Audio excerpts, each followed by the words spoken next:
leave for dead. But you should have hung around because the walls came tumbling down. One has planned your funeral. They have already written out the obituary. But they should have hung around a little while longer because they did not know that God was up to something that was greater than the time before. Your sight too fast. You didn't allow him to put the dirt over the coffin. You left too fast. You better work that woman, God. You pulled out the driveway of the cemetery. You left too fast. Because the walls came coming down. You in the house. As we look at our text today, the single nature of this event stands out because it is a story of God's people emerging victorious when they're facing an impossible situation. Many of us today, there are situations in our life that seem so impossible. God, am I ever going to get out of this dilemma? God will change ever hit my address. God has promised to give the children of Israel a promised land. But there is a mighty wall that stands in between them and the city that they're scheduled to occupy. All right. And it don't want you to enter into your promised land. The devil don't want you to become all that God has ordained you to be before the foundation of the world. But tell the devil tonight, I feel the rattling and I feel a shaking get ready to take place. Stood between them and all that God has.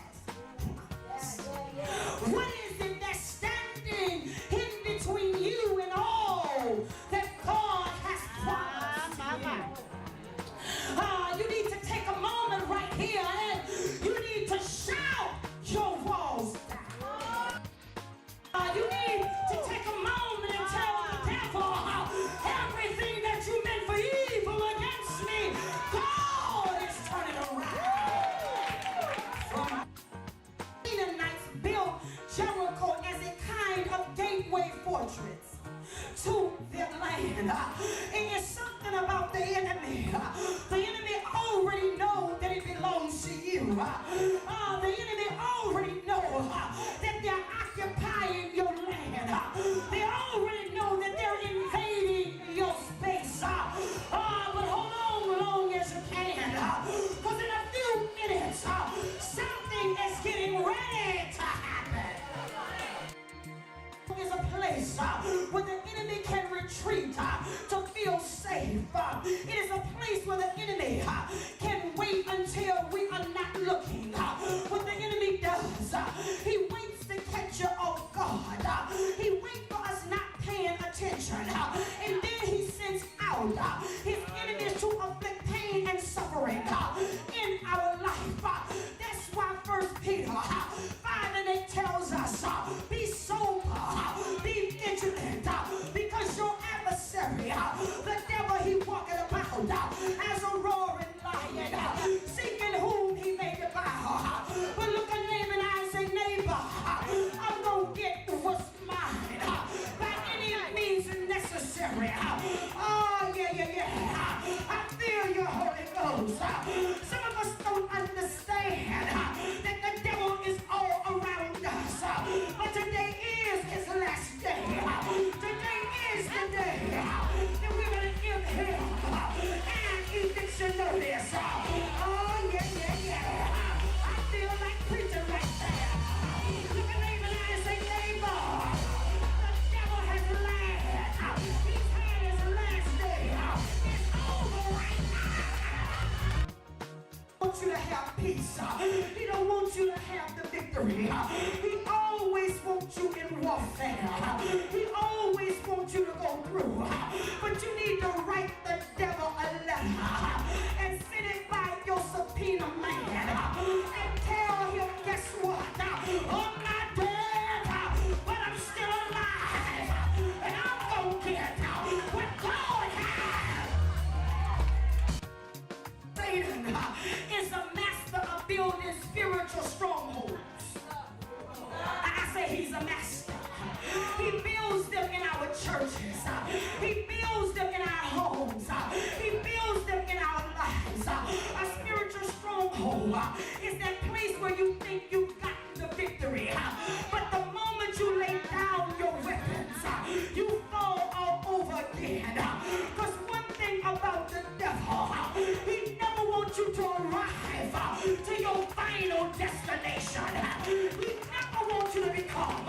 what God has ordained you to be.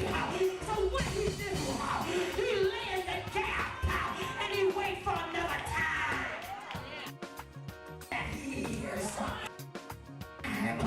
You gotta put your hand on your hip and you gotta let your backbone slip and you gotta look the devil in the eye and tell the devil, I see you swiveling, I see you moving like the snake, y'all. I know you come with black eyes, I know you come with a smile on your face, but you was at the meeting when they was planning my funeral. You was at the meeting when they wrote me a obituary.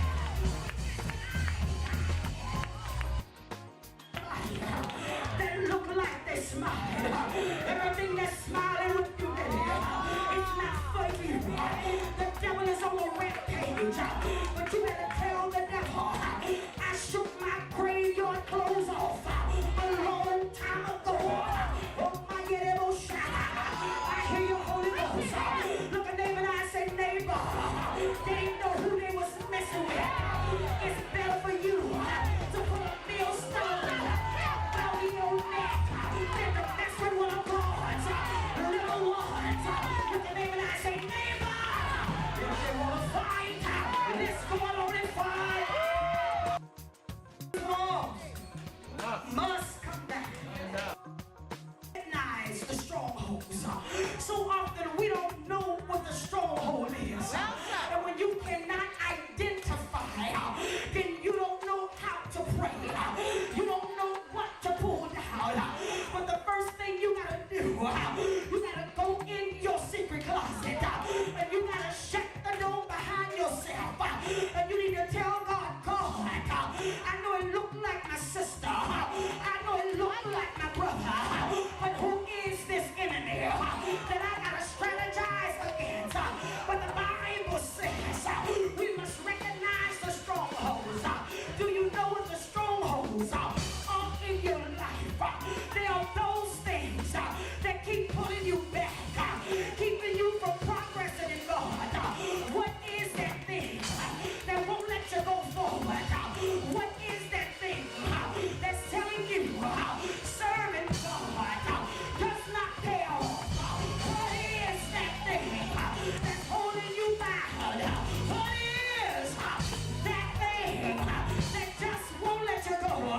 Look at neighbor and I say, neighbor, God is about to set me free. Look at another neighbor, say, neighbor, God is about to set you free. As we roll over into Joshua and lay on our text and chapter number 6 and open our mouth and swallow the scroll. The Bible said that the first stronghold in Joshua, glory to God, and Israel had, it was a walled city called Jericho. Flush the enemy out of his hole, and you have to run him out and bring him down. The people bag up on God, they want prophecy and no word. With God, because we don't know God. Their stronghold to come down, go to the word of God. You don't have to get in the next prophetic line, the next healing line. Sit down and get in the word. Tongues gonna cease, prophecy gonna fade away. But the word of our God shall abide forever. The city and county. Jesus. Can you picture Joshua listening and writing down the instructions that God gave him? I'm sure he had to look around because it seemed outward, God, this is all you want us to do?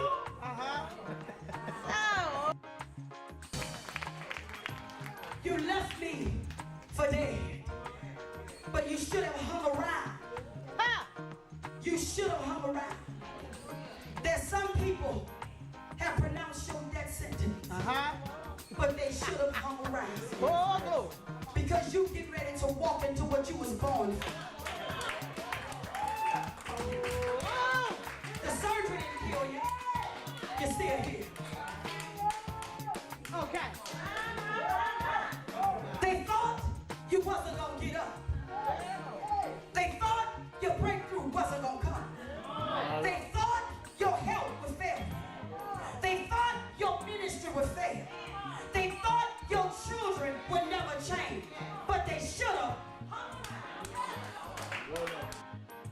Max, what did you do to get your walls down? I'm glad you asked. I cried, and he inclined his ear.